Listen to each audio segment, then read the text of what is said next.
Matthew Stuckey here from Verity Baptist Church, Manila, providing you with a missionary update. And we're basically a week removed from our big soul-winning missions trip that we had. That was a great success. We did have some people that stayed around for a few more days and did some soul-winning and things like that. And so overall, our final results for the soul-winning missions trip, we counted 2,009 salvations. This week, which is after that, we counted 127 salvations this week. And that was all from one-on-one soul-winning. A lot of hard work went into that. And honestly, it was kind of hard to compile all the results, so I believe those numbers are higher, but we didn't mind being conservative, because obviously you never know when you're talking to people and you're talking to big groups how many of them got that. But you know, being conservative, 127 salvations was a great number. And so in terms of our church services, on Wednesday evening, Pastor Minez was still in town, and he preached the types of members that a new church needs. And it was a great sermon. It was very edifying to all of us.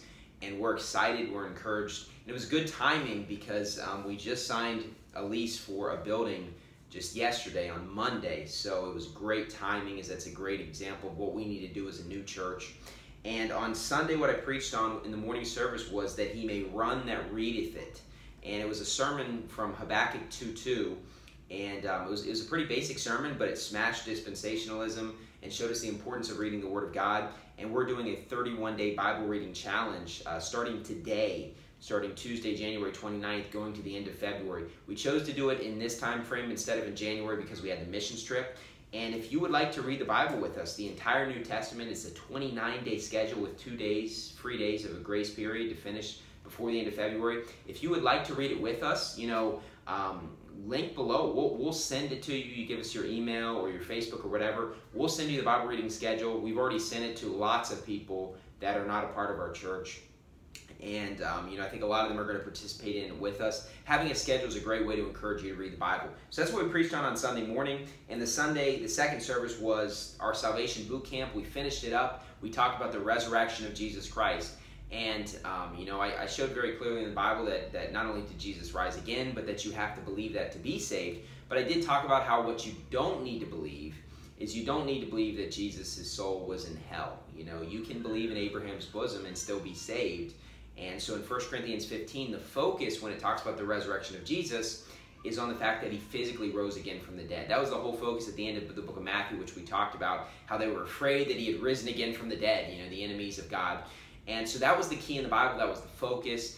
And obviously we do believe in Acts 2:31 around here, that his soul was not left in hell. But you know, someone could not be aware of that and still be saved. And you could preach the gospel without explaining that, and they can get saved because the key is his physical resurrection again from the dead. Now in terms of our church attendance, we counted 31 people in church on Sunday, which it's not a bad number considering we had a few people that were out of town at a wedding. And so we had a lot of regular people that were gone. I think 3 very regular people that were gone, and also some other families that come from time to time were not there. But we did have some visitors from the soul-winning missions trip, and we're hoping they'll be able to stick around. And so 31 in church, but the great number was 28 came soul-winning of those 31. So that is over 90% of the church soul-winning, and we would love it if we could continue that percentage. And we also had some of the people that did not come on Sunday that are normally part of our church went soul-winning when they were in Cebu. So that would be 30 people soul-winning out of 31 for the church service, which is great. And so as I just mentioned briefly, though, that you know, we just signed a lease for a new building on Monday, so we're very excited about that.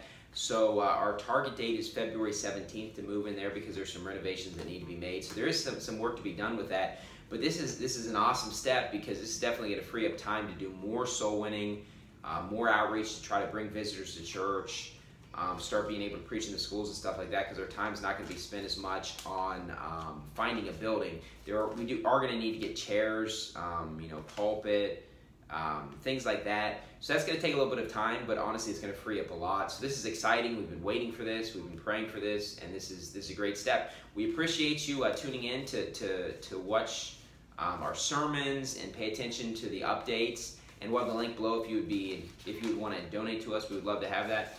But also, if you want the Bible reading schedule, just send me a message. We'll send it to you. It's a great way to get everyone reading the Bible. Our church is all encouraged as we're reading the Bible together. And so anyways, thank you and God bless.